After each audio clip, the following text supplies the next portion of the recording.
ça fait des gens qui sont en hyper-vigilance et qui vont comme rester sans s'en rendre compte dans une espèce de bulle. Et en fait, cette bulle, c'est la bulle de procrastination. Et ce qui fait que dès qu'ils vont sortir, ils vont se dire j'ai l'impression que je vais jamais y arriver, quoi. On n'est pas là pour être des winners, on n'est pas là pour gagner quoi que ce soit. On est là pour apprendre, pour cheminer.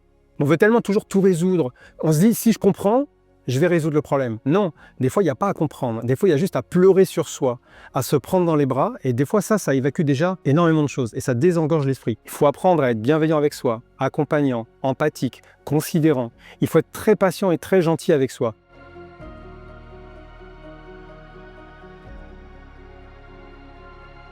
Alors, quand on se sent perdu dans sa vie ou qu'on a l'impression qu'on tourne en rond, qu'on n'arrive plus à avancer, qu'on voit plus de chemin, il y a comme plus d'espoir. Souvent, ce sont des gens qui désespèrent quand même et qui finissent par procrastiner ou par rester dans un travail, un couple ou d'autres situations qui ne les épanouit pas complètement, mais comme il n'y a pas de solution, c'est-à-dire il n'y a pas de voie qui s'ouvre à eux, ce sont des personnes qui se mettent à déprimer ou à se replier sur eux-mêmes.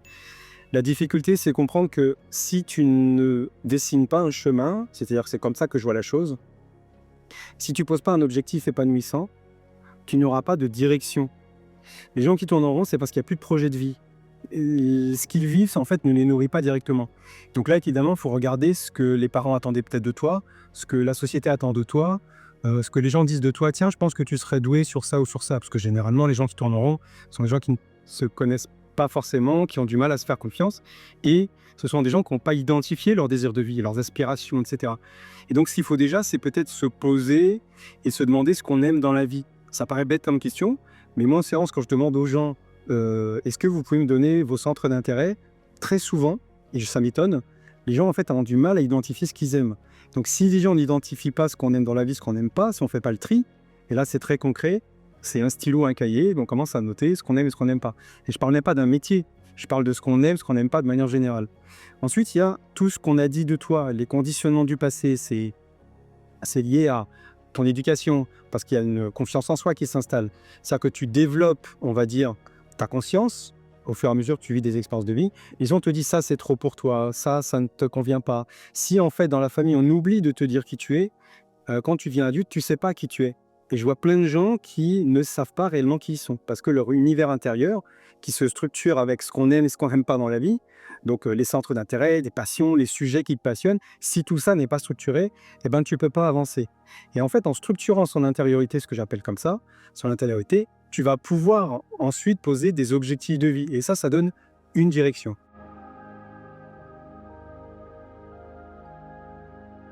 Les personnes qui ont l'impression qu'ils n'y arrivent pas, qui me disent « j'ai l'impression que j'y arriverai jamais », sont soit des personnes à qui on a dit que ça c'était trop pour eux, généralement c'est plutôt dans l'éducation quand même, ça peut être lié à leur expérience de vie également, c'est-à-dire qu'on a échoué ici, on a échoué là, et voire même on se met des freins. Il y a beaucoup de blocages inconscients qui sont liés justement généralement à de l'éducation.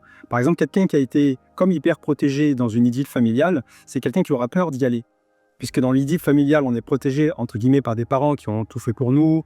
Et le monde extérieur, si on a dit à l'enfant, le monde extérieur, il dit « attention, c'est dangereux, ça, c'est pas fait pour toi, attention à ci, à tout ça », ça fait des gens qui sont en hyper-vigilance et qui vont comme rester sans s'en rendre compte dans une espèce de bulle, comme ce qu'on peut appeler la zone de confort, si tu veux.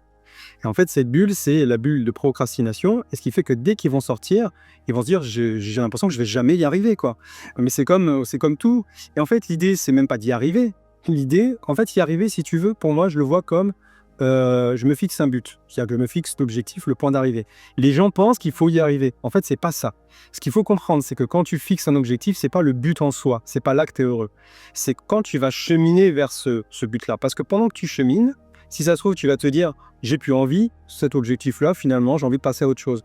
Donc, tu vas même pas arriver au bout et tu vas passer par une autre voie qui va te diriger sur autre chose. Donc, le fait que ces gens-là doutent comme ça, on sont convaincus qu'ils ne vont pas y arriver, c'est simplement une vieille croyance. On leur a dit, c'est pas pour toi, c'est trop pour toi, etc. Donc il faut qu'ils apprennent à se faire confiance.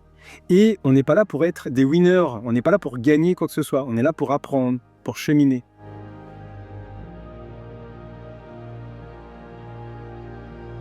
Alors les personnes qui ont du mal à se mettre en priorité sont généralement des gens qui font passer les autres en priorité justement. C'est-à-dire que ce sont des gens qui ne se connaissent pas, qui n'ont pas structuré suffisamment leur univers intérieur, leur personnalité liée au centre d'intérêt, leur passion, ce qu'ils veulent dans la vie, leur désir n'est pas suffisamment structuré.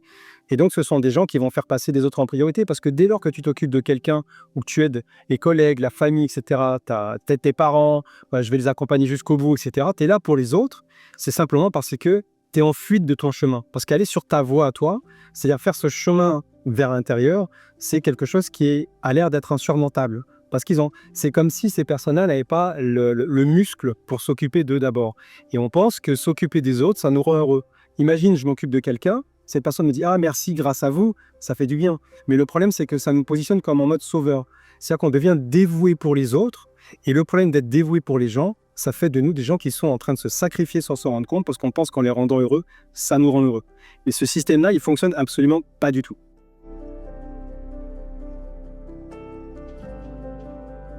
Alors, les personnes qui généralement ruminent tout le temps leur passé ou qui fonctionnent, tu sais, par anticipation. Fonctionner par anticipation, c'est-à-dire que je suis en train de réfléchir à tout ce qui pourrait arriver. Le problème de ça, c'est qu'effectivement, ça te met dans une posture où tu es tout le temps en train de faire une espèce de voyage mental entre le passé qui n'est pas résolu et ton futur que tu ne connais pas et donc qui te fait peur. Donc, c'est lié toujours à cette problématique de « je ne sais pas ce que je veux pour moi dans la vie ». La vie n'a pas de sens, etc. Et donc, on rumine le passé parce que notre mental, c'est un cerveau, c'est un ordinateur. Et l'ordinateur, lui, il a beaucoup de compétences. Et dans ces compétences, ce qu'il essaie de faire, c'est nous trouver toujours des solutions. Tu sais, pour sortir de situation, on va l'utiliser pour calculer une porte de sortie, un chemin, tu sais, comme dans des jeux de rôle, etc. Donc, on va l'utiliser pour essayer de résoudre. Le problème, c'est que le mental, il ne peut pas résoudre forcément tout, parce qu'on ne se rappelle pas de tout ce qui s'est passé dans notre passé. C'est très compliqué, la psyché humaine. Et le mental, lui, il va faire simplement qu'il va enfermer les gens dans une boucle passé-futur, et les gens ne sont plus dans une espèce de pleine présence. Et que parfois, il faut simplement se laisser en fait infuser par de la tristesse si on en a au fond de soi, de l'anxiété, de la déprime, des choses du passé. On veut tellement toujours tout résoudre. On se dit, si je comprends, je vais résoudre le problème. Non, des fois, il n'y a pas à comprendre. Des fois, il y a juste à pleurer sur soi, à se prendre dans les bras. Et des fois, ça évacue déjà énormément de choses. Et ça désengorge l'esprit. Donc de toute façon, les gens qui sont sans arrêt en train de ruminer le passé comme ça et faire des projections futures sont des gens qui sont quand même dans une vraie souffrance. C'est-à-dire qu'il y a un travail à faire sur le passé. Il faut l'assainir. Il va falloir se libérer d'un trauma. Se libérer, ça peut être n'importe quoi. Une phobie, une anxiété qu'il a depuis 15 ans, une mauvaise expérience que tu as vécue avec quelqu'un face à une violence, etc. La solution pour les personnes qui doutent d'elles-mêmes, qui ont tendance à être déprimées, à ne plus avoir confiance en elles, à avoir des difficultés à avancer, la solution, c'est déjà dans un premier temps d'urgence de commencer à s'intéresser à elles. Ça paraît bizarre. Il y a une forme en fait de développer une espèce d'égoïsme sain. Moi, j'aime bien parler d'égo sain, c'est-à-dire qu'avant de vouloir servir les gens et d'aider tout le monde, l'idée, c'est d'abord de t'aider toi-même. C'est super important à comprendre ça. C'est-à-dire qu'il faut, dans son rapport de soi à soi, parce qu'on appelle ça comme ça, il faut apprendre à être bienveillant avec soi, accompagnant, empathique, considérant. Il faut être très patient et très gentil avec soi. Tu vois, par exemple, moi, quand je parle, même quand je fais mes séances, quand je parle à mes amis, je vais choisir mes mots. Je ne vais pas employer des mots que je n'aime pas. Pareil, tu sais, pour les vêtements, tu vas t'habiller normalement avec les couleurs que tu aimes. Donc l'idée, c'est de mettre de la bonhomie en soi et arrêter de s'auto-flageller. Parce que très souvent, ces gens-là sont dans une espèce de stratégie bizarre de s'auto-flageller, et on s'auto-flagelle pensant qu'on mérite justement de ne pas réussir à trouver sa voie, etc. Donc développer de la bienveillance, savoir se prendre dans les bras, et c'est quelque chose qui s'apprend aussi bien qu'on apprend à marcher, on apprend le sport, on apprend notre métier, tout s'apprend en fait. L'être humain est vraiment une machine à évoluer, à changer, à s'adapter. Et le fait que les gens n'y croient pas, c'est simplement parce qu'on rumine tout le temps dans notre tête. Mais il suffit de se dire en conscience, allez, à partir de maintenant, et les gens là peuvent le faire là maintenant, à partir de maintenant, je décide juste au moins simplement de me dire, ok, je vais être juste cool avec moi, je vais être patient, c'est pas toujours facile, je fais ce que je peux, des fois j'y arrive, des fois j'y arrive pas. Il faut s'intéresser à soi. Et s'intéresser à soi, ça veut dire se développer de l'intérieur. Et on se développe de l'intérieur avec ce que le monde extérieur nous offre. Je ne sais pas si j'aime le sport, va regarder, tu notes tous les sports qui existent et tu en fais quelques-uns pour voir ce qui te plaît.